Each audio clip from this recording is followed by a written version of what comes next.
The evening was alive with golden lights, the kind that make you feel warm even when your chest is tightening. I stood there in the restaurant, my navy suit crisp against my skin, the one I'd picked out because I thought tonight was mine. 6 years, 6 long years of late nights, fixing other people's messes, carrying the team on my back, and this was supposed to be the payoff. My coworkers laughed, their glasses clinking together. The sound sharpened my ears as I held Elena's arm. She looked beautiful, her smile soft and proud, and I felt that familiar swell in my chest. HR had dropped hints all week. My boss had smirked at me in the hallway, and that internal memo had practically screamed big news. I was ready for it. Senior manager. My name on the door. My reward. Then my boss, Darren, tapped his glass, the room quieting down, and I straightened up, ready to hear Mason roll off his tongue. Instead, he said Ray's name. Ray, the guy who'd been here 3 months, who still asked where the printer was. I felt my face freeze, my smile twitching like it didn't know what to do. Everyone clapped, cheered, turned to Ray like he was some hero. I swallowed hard, my throat dry, and glanced at Elena. She leaned forward, her voice cutting through the noise, sweet as ever, and said to the whole room, "He already does a lot more than my husband. He deserves it." My stomach twisted, but I forced my lips to curve back up. A mask. That's what it was now. I raised my glass, the champagne bitter on my tongue, and joined the toast. They all smiled at me, oblivious, thinking I was fine with it. Fine with being passed over. Fine with my wife's words slicing me open in front of everyone. They had no clue what was coming. Monday was going to be a hell of a day, and I'd make sure of it. I sipped my drink, the bubbles stinging, and let the noise of their celebration wash over me. 6 years of loyalty, and this was what I got, a pat on the back and a kick to the gut. I'd been the one staying late, the one fixing Ray's sloppy reports those first weeks, the one Darren called when deadlines loomed. And now Ray was the star? I looked at him, laughing with the others, his tie loose like he'd already settled into the role. I could have hated him, but he wasn't the problem. He was just a pawn. Darren, though, he'd made the call. And Elena? Her words echoed in my head, louder than the chatter around me. She'd said it so easily, like it was nothing. Like I was nothing. I kept my grip steady on the glass, my knuckles white, and nodded along as someone toasted again. They thought this was my night too, in some twisted way, like I'd be happy to clap for the guy who stole my spot. I wasn't happy. I was calculating. Every laugh, every cheer, every glance Elena threw Ray's way, it was fuel. I didn't need to scream or storm out. That wasn't me. I learned a long time ago that real power isn't loud. It's quiet, deliberate, unstoppable. So I stood there, playing the good sport, letting them think they'd won. The restaurant glowed around us, all warm wood and soft lights, but inside me, something was shifting. I wasn't the guy they thought I was anymore. Not after tonight. I finished my drink, set the glass down, and squeezed Elena's hand a little too tight when she reached for me. She didn't notice. She was too busy smiling at Ray, at Darren, at the future she thought she'd helped build. Let her smile. Let them all smile. I'd been the backbone for too long, and now I was done bending. Monday was coming, and I'd show them what happens when you take a man like me for granted. The toast went on, the room buzzing with their victory, and I stood there, silent, already planning my next move. They had no idea how much fun I was about to have. Monday morning hit me like a cold wind as I stepped into the office, my shoes clicking on the polished floor. I'd sent the resignation email Friday night, right after the restaurant, when the sting of Elena's words and Darren's betrayal still burned fresh.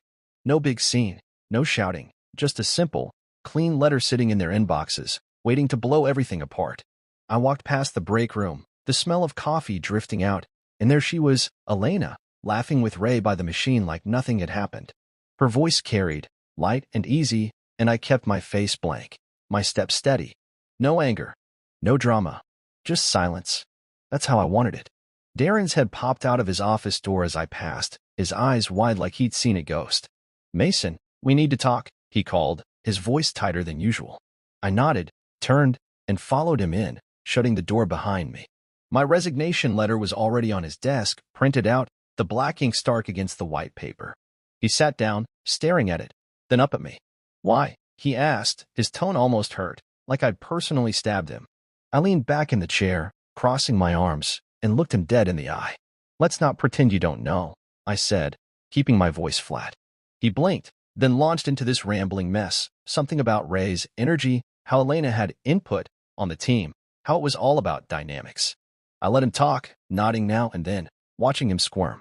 He thought I'd argue, beg, maybe even yell. But I didn't. Cool, I said when he finally stopped. I'm not here to fight about it. I'm already gone. His mouth opened, then shut, and I could see the wheels turning, trying to figure out how to fix this. That's when I dropped it, calm, casual, like it was nothing. Andrew Miles, you remember him? The COO you pushed out last year? He started a new firm. Offered me an executive role. I said yes. The color drained from Darren's face so fast I almost felt bad. Almost. His jaw tightened, and he leaned forward, hands flat on the desk. Mason, come on, we can work this out, he started, but I cut him off with a shake of my head. Too late for that, I said, standing up. You made your choice. Now I've made mine. I turned for the door, pausing just long enough to see him slump back in his chair, staring at that letter like it was a death sentence. It wasn't, not for me.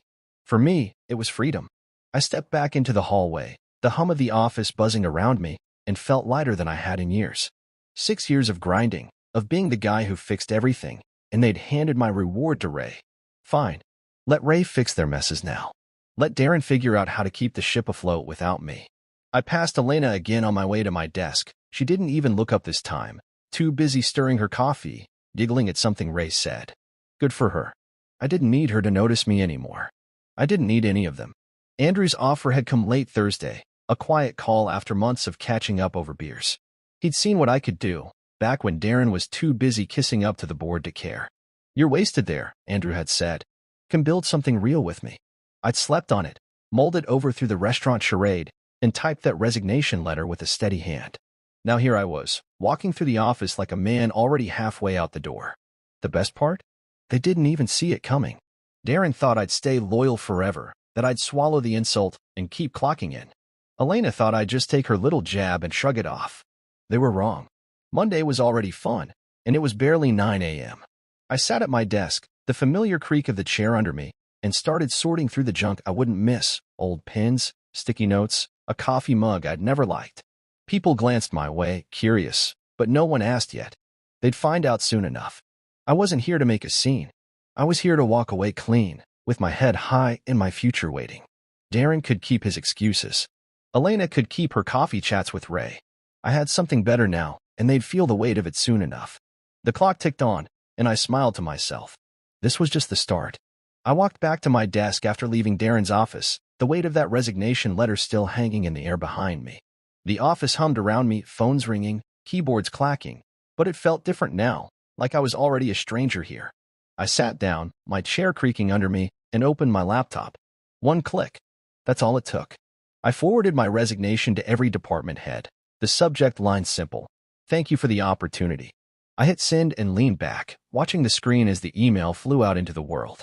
The room didn't explode or anything dramatic like that, but it shifted. Slowly, heads popped up from cubicles, eyes flicking my way. Whispers started, soft at first, then louder, like a wave rolling through. I kept my face calm, my hands steady, like it was just another Monday. Across the floor, I saw Elena turn from the break room, her coffee cup frozen halfway to her lips. Her smile, the one she'd been wearing with Ray, faded fast, replaced by something I couldn't quite read. Confusion? Worry? Didn't matter. I wasn't doing this for her reaction. I stood up, grabbed a file from my desk to look busy, and headed for the hallway. Ray was there, coming the other way, his shiny new senior manager badge clipped to his shirt. He nodded at me, all smug and friendly, like we were buddies now. Hey, congrats again, I said, my voice smooth, giving him a quick pat on the shoulder as I passed. He grinned, oblivious, and kept walking. Let him enjoy it. The murmurs grew behind me, people clustering in little groups, glancing at their phones. My email was making rounds, and I could feel the tension building. Rachel, my teammate for years, the one who'd always had my back, broke away from her desk and hurried over, her eyes wide. Mason, is it true? She whispered, leaning in close so no one else could hear. I nodded, keeping it simple. Yeah, they'll figure it out soon enough.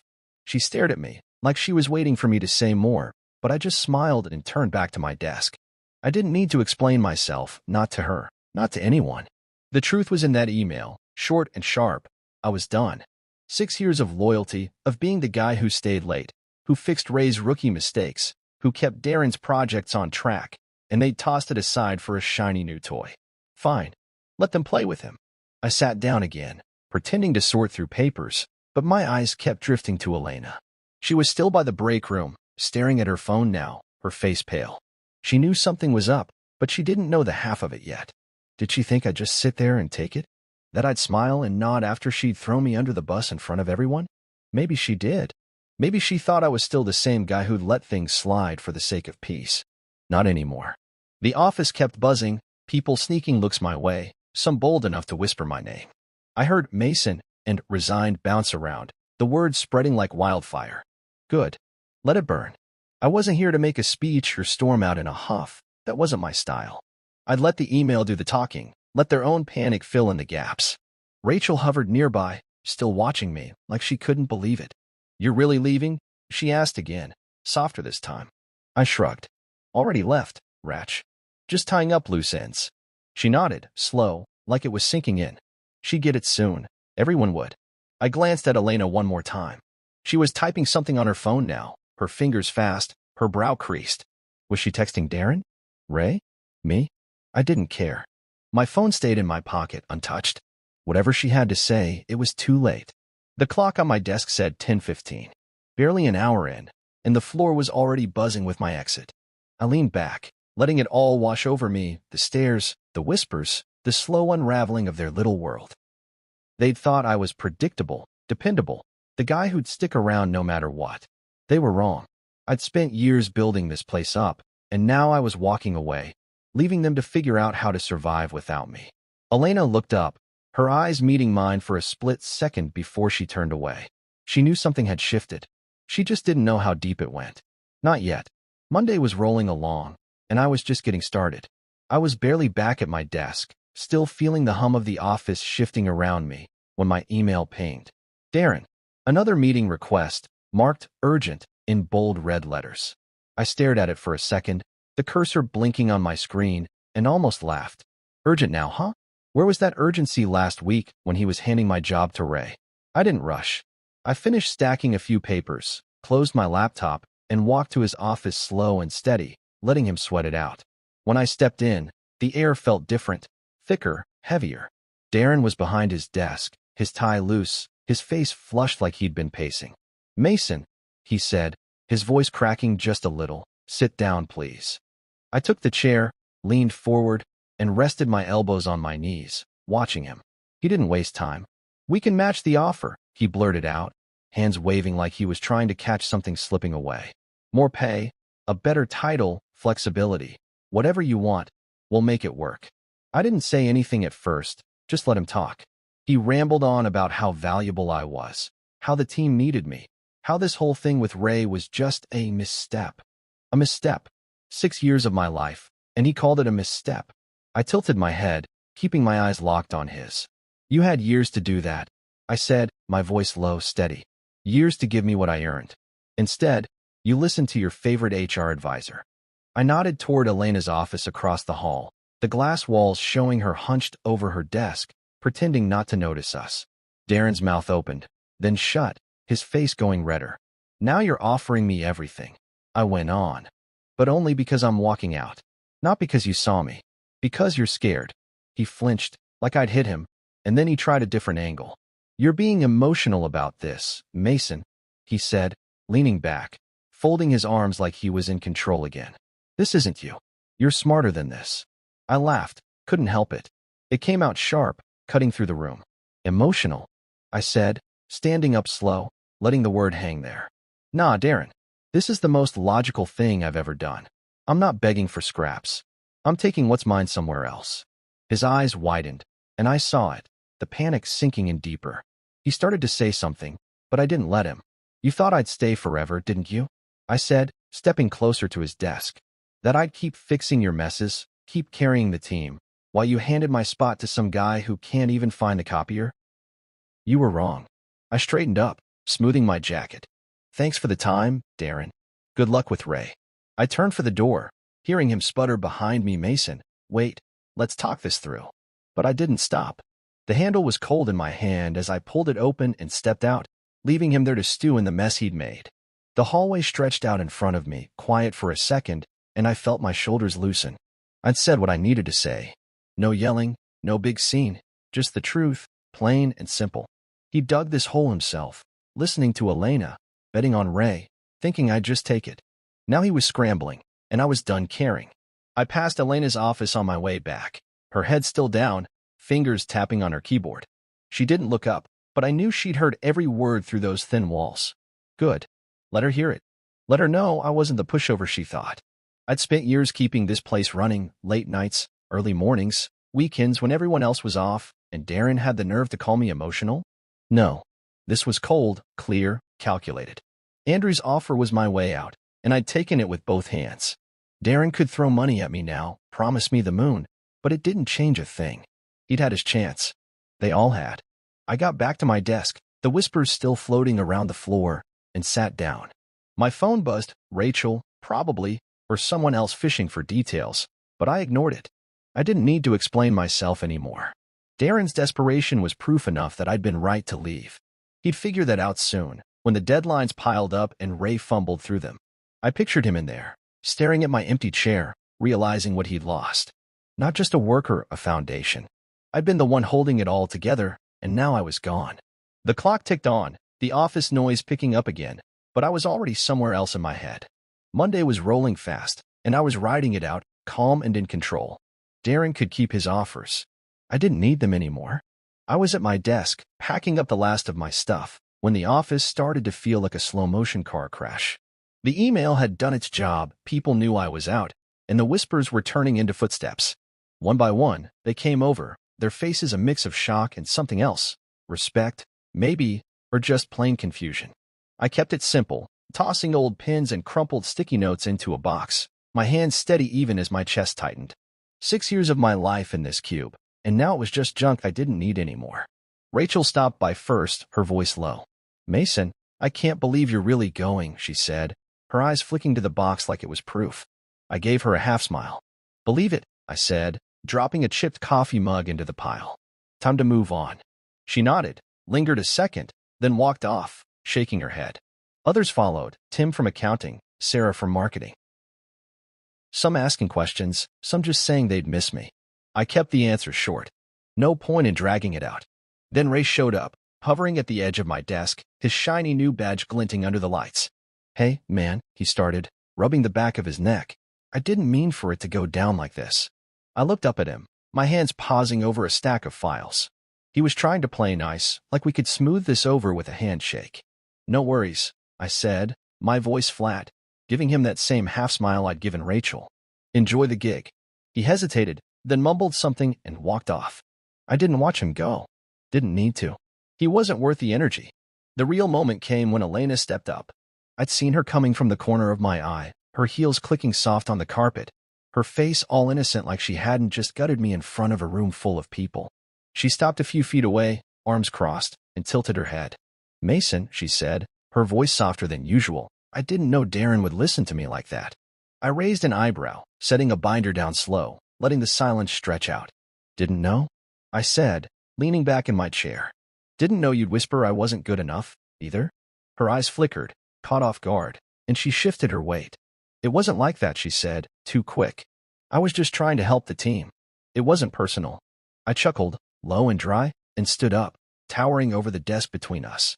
"Not personal," I repeated, nodding like I was thinking it over. "You're right, Elena.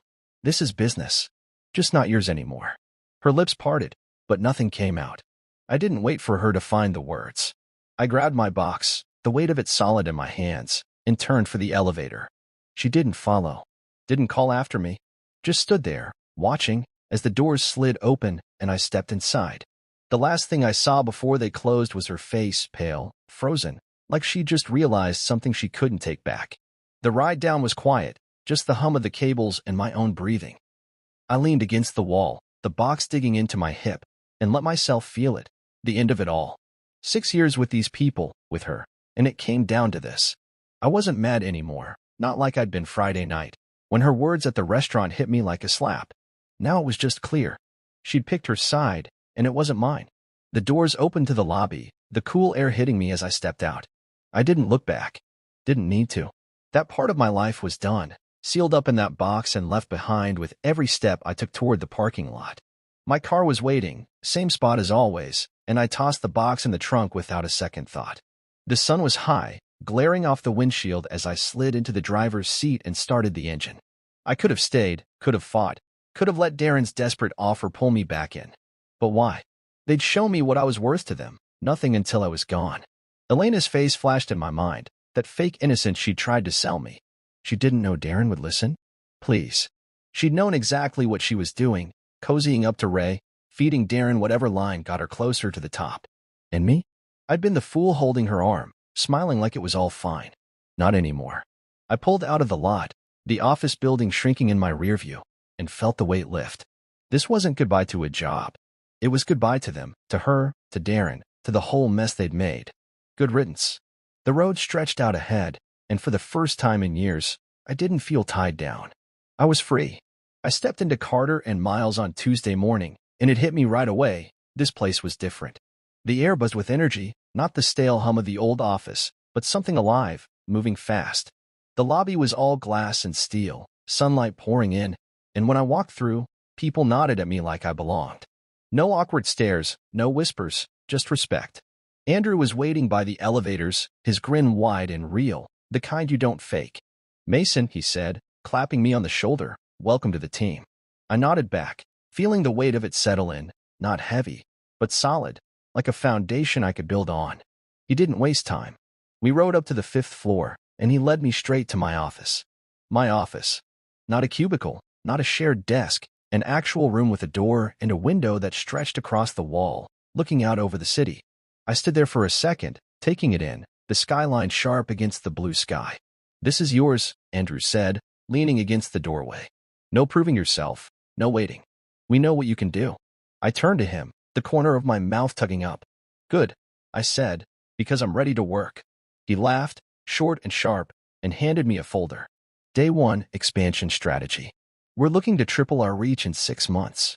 You're leading it." I flipped the folder open, scanning the numbers, the maps, the client lists. It wasn't busy work or cleanup. This was real, the kind of project I'd been itching to tackle for years. No one hovering over my shoulder, no Darren shooting down my ideas to play it safe. Just me, my brain, and a chance to make something big. I set the folder on the desk, my desk, and sat down, the chair fitting me like it had been waiting. Andrew didn't linger. "I'll let you settle in," he said, tapping the door frame. "Meeting at 10. You're on." Then he was gone, leaving me with the quiet and the view. I leaned back, letting it sink in. This wasn't just a new job. It was a new world. The old place had been a treadmill, same grind, same faces, same excuses. Here, my voice mattered. I didn't have to shout to be heard or beg for a seat at the table. They'd given me the whole damn room. I opened my laptop, the screen lighting up, and started digging into the expansion plan. Numbers danced in my head, ideas clicking into place, new markets, new clients, new ways to push the firm forward. It felt good, like stretching muscles I hadn't used in too long. Back at the old office, I'd been stuck fixing other people's messes, patching holes Ray couldn't even see. Here, I was building, not repairing. The clock ticked toward 10, and I grabbed the folder, heading for the meeting room. It was down the hall, all glass walls and sleek tables, a dozen people already inside. Andrew waved me in, pointing to a chair near the head of the table. "Mason's taking point on the expansion," he said, his voice carrying easy confidence. Heads turned, eyes on me, not suspicious, not judging, just waiting. I stood up, laid out the folder, and started talking. No script, no nerves, just the plan spilling out of me. Where we'd go, how we'd get there, what it'd take. They listened, nodded, asked sharp questions I could answer without blinking. It wasn't a performance. It was me, doing what I'd always known I could, finally free to show it. The meeting wrapped, and Andrew caught me on the way out. "Knew I picked the right guy," he said, grinning again. I just nodded, but inside, I felt it, a spark I hadn't had in years. This was what I'd been missing, buried under Darren's games and Elena's shadow. The rest of the day flew by emails, calls, sketching out timelines. My office stayed quiet, no one barging in to dump their problems on me. I worked late, not because I had to, but because I wanted to. The city lights blinked on outside, reflecting off the glass, and I leaned back, staring at them. This wasn't a chapter, it was a whole new book. I thought about the old place for a second, about Darren scrambling, Elena pretending she hadn't screwed me over. They didn't matter here. Carter and Miles wasn't a stepping stone or a consolation prize. It was a kingdom, and I was already carving out my place in it. My phone buzzed Rachel, probably, with more gossip, but I let it sit. I didn't need updates on their mess.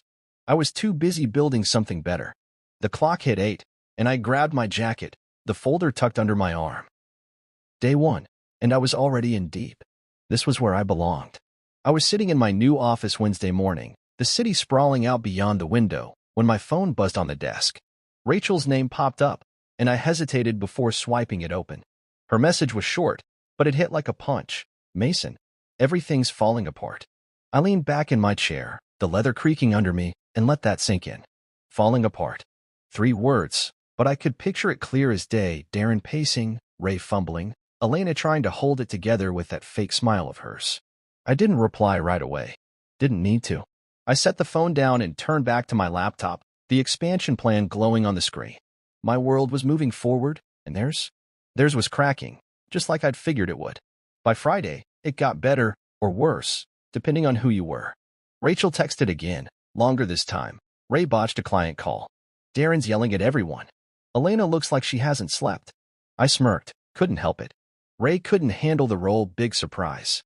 3 months in, and he was already drowning, probably still asking where the stapler was while deadlines piled up. Darren's panic didn't shock me either. He'd built his team on quicksand, betting on charm over skill, and now it was sinking. Elena, though, her being flustered made me pause. She'd always been so smooth, so in control. Guess even she couldn't spin this one. I was mid-thought when my email pinged 3 separate messages, all from old clients I'd worked with for years. They didn't waste words. Heard you're at Carter and Miles. Can we talk about moving our business? I stared at the screen, my coffee going cold in my hand. They weren't asking for pitches or meetings. They just wanted in. No begging, no groveling, just straight to me because they knew I'd deliver. I replied to each one, calm and professional, setting up calls for next week. Didn't even have to sell myself. They'd seen what I could do when Darren was too busy playing favorites to notice. I leaned back again, letting it roll over me. This wasn't luck. This was karma, quiet and patient, slipping in without a knock. Back at the old place, I'd been the one holding those clients together, late nights fixing reports, smoothing over Ray's rookie mistakes, keeping Darren's promises from falling flat. Now they were jumping ship, not because I'd begged them to, but because they'd seen the difference.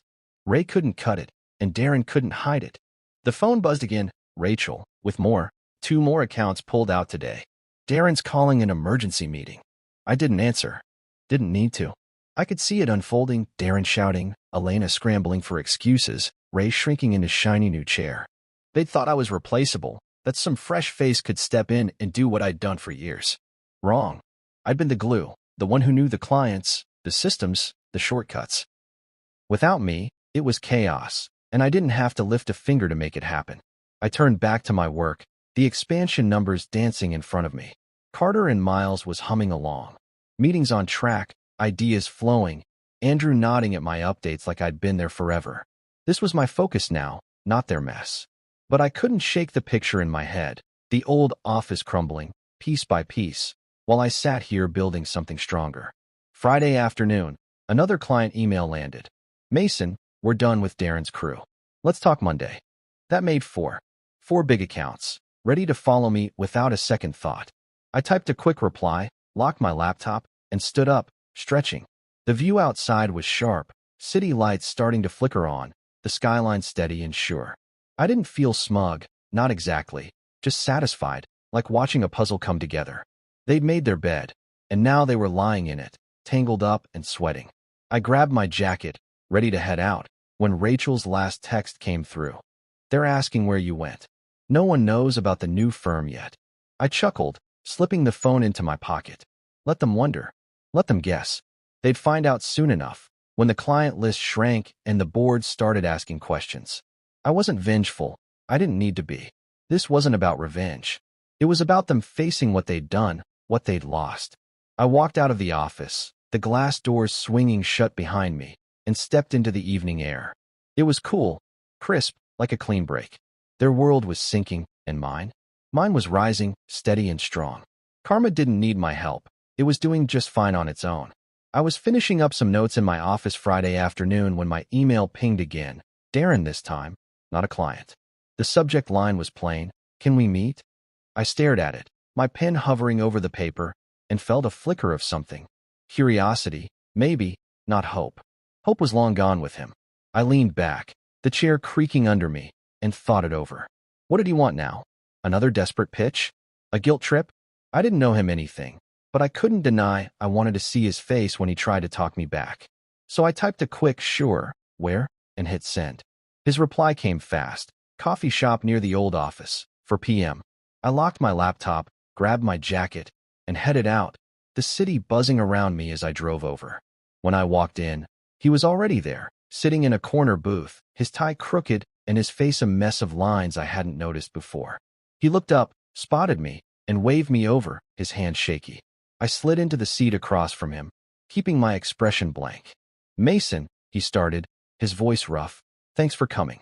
I nodded, didn't say anything, just waited. He took a breath, then launched in. "We want you back," he said, leaning forward, his hands flat on the table. "Full authority. Senior director. Double pay. Whatever it takes." I didn't move, didn't blink, just let his words hang there. Double pay. Full authority. Funny how those things showed up now, when I was already gone, when the ship was already leaking. He kept going, talking fast, like he could bury the past under promises. "Ray's not working out," he admitted, his eyes darting away. "Clients are leaving. The team's a mess. We need you, Mason." I stayed quiet, letting him squirm. The coffee shop hummed around us, people chatting, cups clinking, but between us, it was dead silent. He looked at me, waiting, his fingers tapping the table. I finally leaned in, slow, my voice low. "Let me ask you something, Darren," I said, locking eyes with him.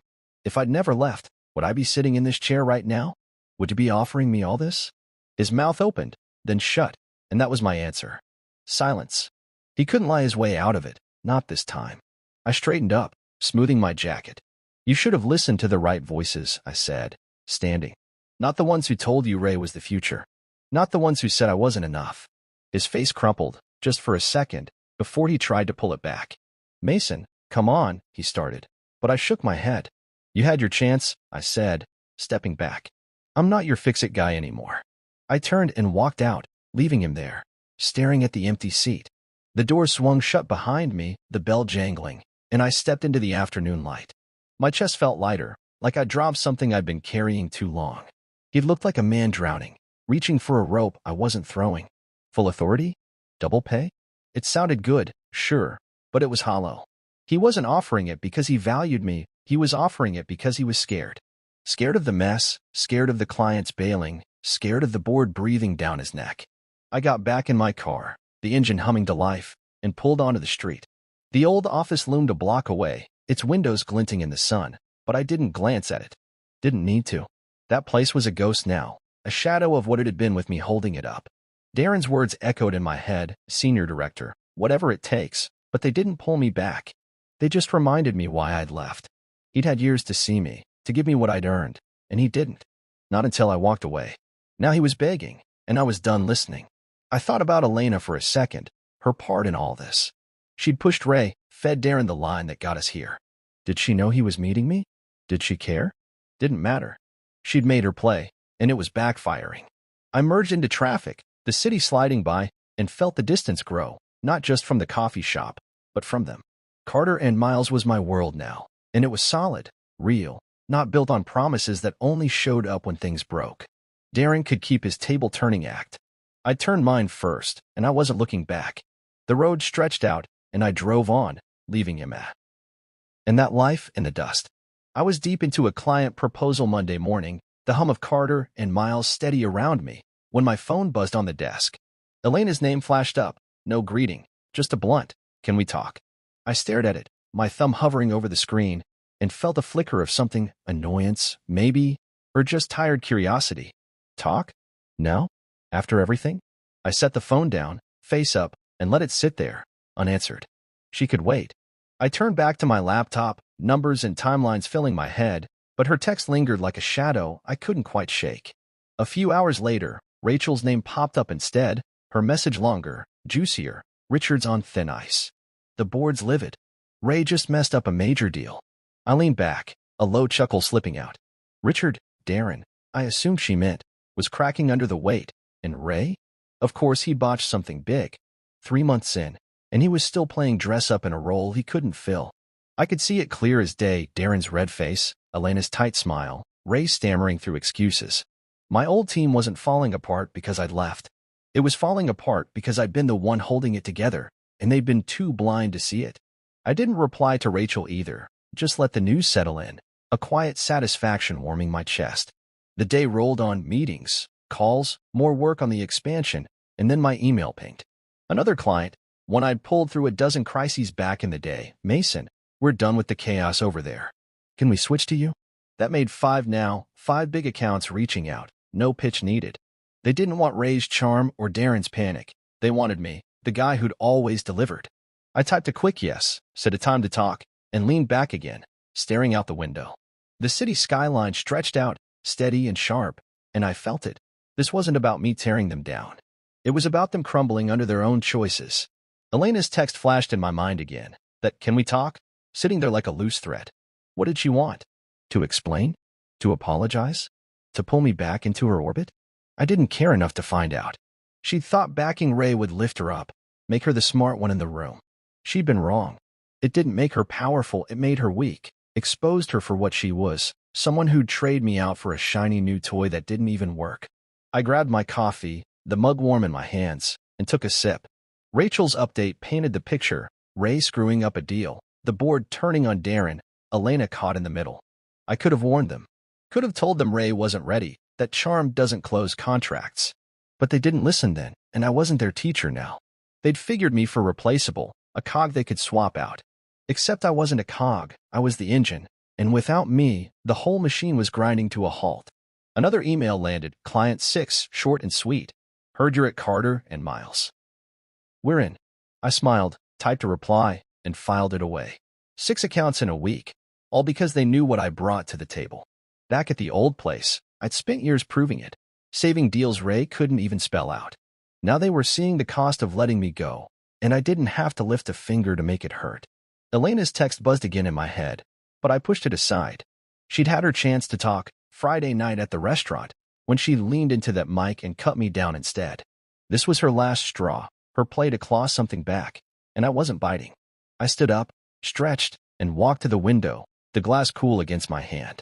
The office hummed behind me, phones ringing, voices overlapping, a rhythm I was part of now. Carter and Miles wasn't collapsing. It was growing, and I was driving it. That's what skill looks like, not the fake shine Ray dangled or the empty promises Darren threw around. My phone stayed quiet after that. No more from Elena, just Rachel's updates trickling in. I didn't need them, but they painted a nice little scene, my old world unraveling while I built a new one. The day ended late, the sky dark outside, and I packed up, the client emails stacked in my inbox like trophies. Elena thought she'd raised herself up by stepping on me. Darren thought he'd outsmarted me with Ray. They'd both miscalculated, and now they were stuck with the mess. I walked out, the glass doors sliding shut behind me, and felt the weight of it. The last straw wasn't mine to break. It was theirs, and it was already snapping. Friday afternoon rolled in, and I was wrapping up a call with a new client when my phone buzzed one last time. Rachel again, her message short but loaded. Darren's been fired. The board forced him out. Ray's under review. Elena's been reassigned. I set the phone down slow, leaned back in my chair, and let out a long breath. Fired. Forced out. Under review. Reassigned. The words hit like dominoes falling, one after another, and I can see it all, the old office imploding, the pieces I'd held together scattering with hoe. I closed my laptop, the click loud in the quiet of my office, and smiled. Not a big grin, just a small, steady one, the kind that comes when you know you've won without even trying. I stood up, walked to the window, and looked out at the city, lights blinking on, the skyline solid and calm. This was it, the end they'd chosen, and I hadn't had to lift a finger to make it happen. Darren's firing didn't surprise me. The board had been sniffing around for weeks, Rachel said, ever since the clients started bailing. He'd gambled on Ray, ignored me, and now he was out, probably sitting at home staring at his crooked tie, wondering where it went wrong. Ray under review? That was almost funny. 3 months in, and he'd already tanked enough deals to put him on the chopping block. I could picture him, sweating in some meeting, trying to charm his way out of a mess he couldn't fix. And Elena, reassigned. That one stung for a second, not because I felt bad, but because it was so fitting. She'd climbed up by pushing me down, whispering to Darren, cozying up to Ray, and now she was shuffled off somewhere else, her power stripped away. I turned from the window, grabbed my jacket, and slung it over my shoulder. The office was quieting down, people heading out for the weekend, but I stayed a minute longer, letting it sink in. They didn't fall because I'd sabotaged them. I wasn't that guy. They fell because they thought they were untouchable, because they believed I was just a piece they could swap out. Wrong. I'd been the spine of that place, the one who kept the clients happy, the projects on track, the chaos at bay. Without me, it was just a house of cards, and the wind had finally blown through. I thought about Friday night, that restaurant glowing with golden lights, Elena's arm in mine, Darren tapping his glass. That was their peak, their moment of triumph, and it had been a lie. Ray's promotion, Elena's little speech, they'd thought it was a win, a clean break from me. But it wasn't. It was the start of their slide, and now here we were. Darren gone, Ray flailing, Elena sidelined. I walked to my desk, picked up the client folder I'd been working on, 6 new accounts locked in this week alone, and tucked it under my arm. Carter and Miles was thriving, not because of luck, but because of me, because Andrew saw what Darren never did. I didn't need revenge to feel this. It wasn't about that. It was about stepping away and letting them face what they'd built. They'd chosen Ray's flash over my substance, Elena's games over my loyalty, and now they were paying for it. I headed for the door, the glass walls reflecting the city lights as I passed. My phone stayed quiet. No more texts, no pleas from Elena, no last-ditch calls from Darren. Good. They were done, and I was done with them. The elevator dinged, and I stepped in, the doors sliding shut behind me.